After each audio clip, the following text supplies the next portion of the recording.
Hi friends, welcome back to my channel. Today సింపుల్గా టేస్టీగా chicken పచ్చడి ఎలా చేసుకోవాలో ఈ వీడియోలో తెలుసుకుందామండి. మన ఇంట్లోనే చికెన్ పచ్చడి చేసుకోవడం మన ఆరోగ్యానికి కూడా చాలా హెల్తీ కాబట్టి ముందుగా ఒక 1/2 kg చికెన్ తీసుకొని 100 గ్రాముల ఎండుమిరకాయలని అలాగే ఒక 4 టమాటాస్ని మనం తీసుకొని పక్కన పెట్టుకోవాలి. నెక్స్ట్ చికెన్ని ఒక బాండీలో వేసి ఉడకపెట్టుకోవాలండి. అందుకోసం మనం కొద్దిగా సాల్ట్, అల్లం పేస్ట్ అలాగే 1 కప్ ఆఫ్ వాటర్ని యాడ్ చేసుకోవాలి. ఎందుకంటే ముక్కకి సాల్ట్ పట్టాలి కదండి, అందుకని సాల్ట్ యాడ్ చేసుకోండి. నెక్స్ట్ 1 కప్ ఆఫ్ వాటర్ని యాడ్ చేసుకోండి.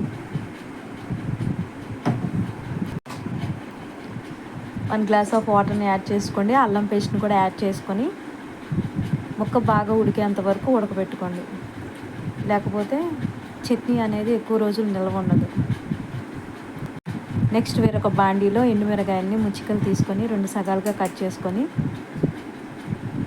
రాక్ సాల్ట్ వేసుకొని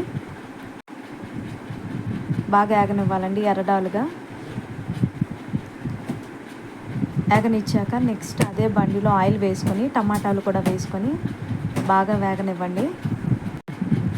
ఎండుమిరకాయలు అలా కలయి పెట్టుకొని వేపండి. మాడితే టేస్ట్ అనేది చేంజ్ అవుతుంది, బాగోదు కాబట్టి.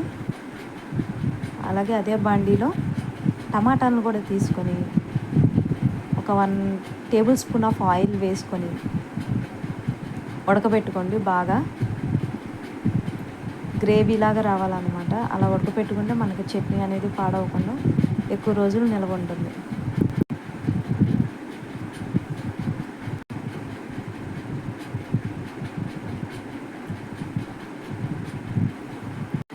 వేరొక బాండీలో ఆయిల్ తీసుకొని ముందుగా ఉడకపెట్టుకున్న చికెన్ని వేపుకోవాలండి. చికెన్ అందులో వేస్తున్నాను. మూత పెట్టుకొని ఎర్రడాలుగా బ్రౌనిష్ కలర్లో వచ్చేలాగా వేపుకున్న తర్వాత వెల్లుల్లిపాయ రెమ్మలు, కరివేపాకు వేసుకొని అవి కూడా ఎర్రడాలుగా వచ్చేంత వరకు వేపుకోవాలండి. బ్రౌనిష్ కలర్లో వచ్చాక చికెన్ పీసెస్ని మనం ముందుగా తయారు చేసుకున్న ఎండుమిరకాయ, రాక్ సాల్ట్ ముందుగా మిక్సీ పట్టుకోవాలండి. తర్వాత టమాటాని యాడ్ చేసుకొని మిక్సీ పట్టుకోవాలి. లేకపోతే ఎండుమిరకాయ అనేది నలగదు కాబట్టి ముందుగా ఎండుమిరకాయలు, రాక్ సాల్ట్ని మిక్సీ వేసుకున్న తర్వాత చల్లార్చిన టమాటా పేస్ట్ని వేసుకోండి. ఇలా వేసుకున్న తర్వాత ముక్క అనేది బాగా బ్రౌనిష్ కలర్లో వచ్చాక ఈ పేస్ట్ని మనం చికెన్లో యాడ్ చేసుకోవాలి. యాడ్ చేసుకున్న తర్వాత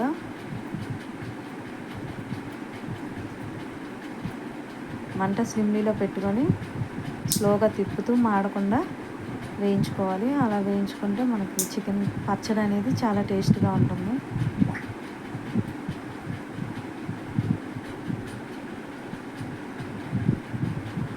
పేస్ట్ని యాడ్ చేశానండి.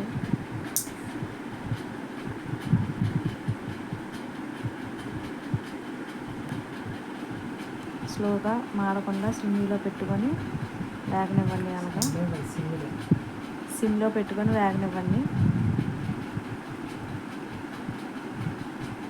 కలర్ చేంజ్ అయ్యేంత వరకు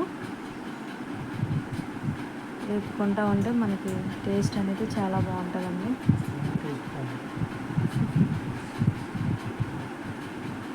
అదిగోండి, చికెన్ పచ్చడి రెడీ అయిపోయింది. మనకి కలర్ చేంజ్ అయింది.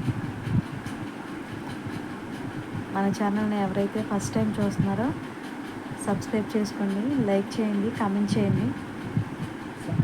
మీరు కూడా చేసి టేస్ట్ ఎలాగుందో కామెంట్లో తెలియజేయండి. Thank you for watching.